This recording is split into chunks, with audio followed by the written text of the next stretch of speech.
Yo, what's up guys, and welcome back to another wacky video. And for this video, I just wanted to tell you some stories about the time I stole something from the school bookstore. Enjoy!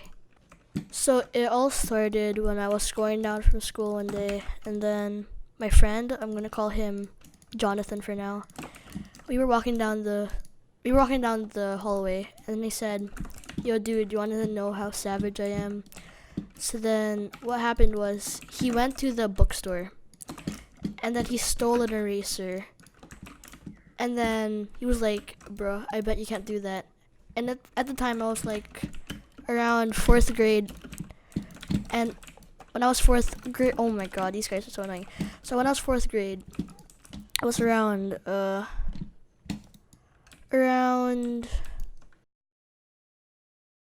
was around 9 or 10 years old. And then what happened was he was like, "Dude, if you don't do this, I'm actually gonna not be your friend anymore." At that time, he was my best friend at the time, so I did it. And then what I did was I stole like a Rubik's Cube from the store. And then I was like, "Yo, this is actually a really good way to get some free stuff." So then what I did was the next day, we had a plan where we would steal a book we'd steal a very popular book. It was really expensive from the bookstore. It was a very, very good book, and it was super expensive, and really, really wanted to read it. I'm not completely sure what it was called, but we really wanted it, and we wanted it now.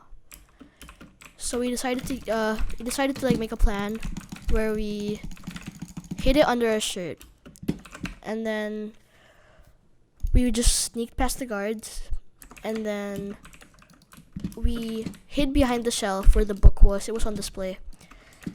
And then what I did was he distracted them so no one would come in while I put the book under my jacket. So we went out and it was fine. So we didn't get caught at all. And then people were wondering why the book was missing. So we just didn't talk and we were all good.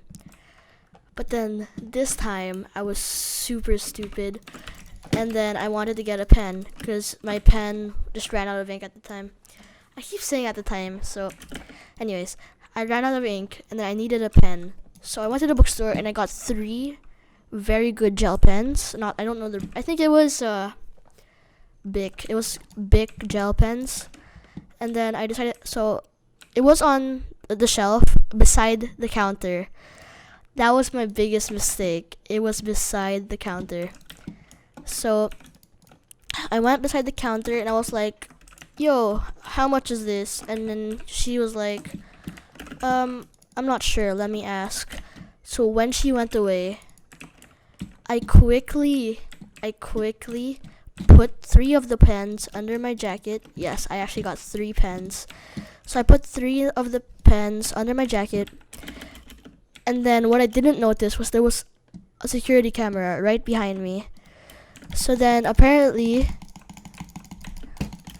it was on the TV right in front of me. So I did that, and then when she came back, since the TV had a bit of delay, so when she came back, it showed the same clip where I stole the pen. So what I did was when she figured it out that I stole 3 pens, I ran away. And then when I ran away, I just ran as fast as I could. But then something really funny was that I actually ran into a pole. So I ran into a pole, it really hurt, but I still ran and ran and ran. And then I hopped in the car. My mom did not know at all. And then we drove away. I did not tell her a single word. So I thought it was all good. But it actually was not good at all. So when I went to school the next day,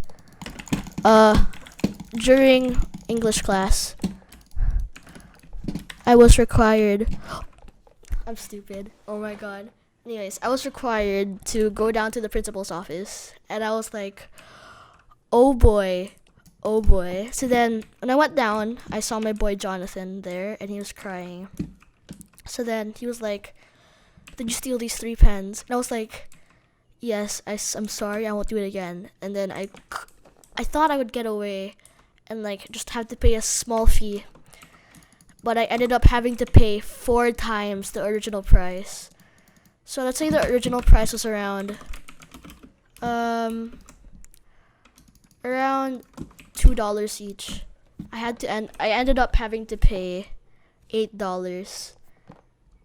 So like, I mean, no, sorry, all of the pens together were it was $2, okay?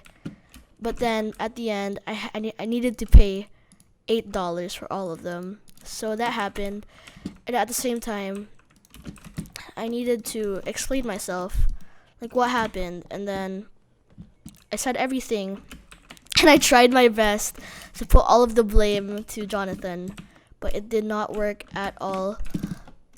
So when I did that, oh my god. So when I did that, I tried my best to put all of the blame to Jonathan, but he had really good proof that it wasn't his fault. But technically it was his fault, because he was the one that made me do it in the first place, because he was my best friend. So then I tried to put all the blame to him. Did not work. So I ended up getting a RS, which was like a reply slip.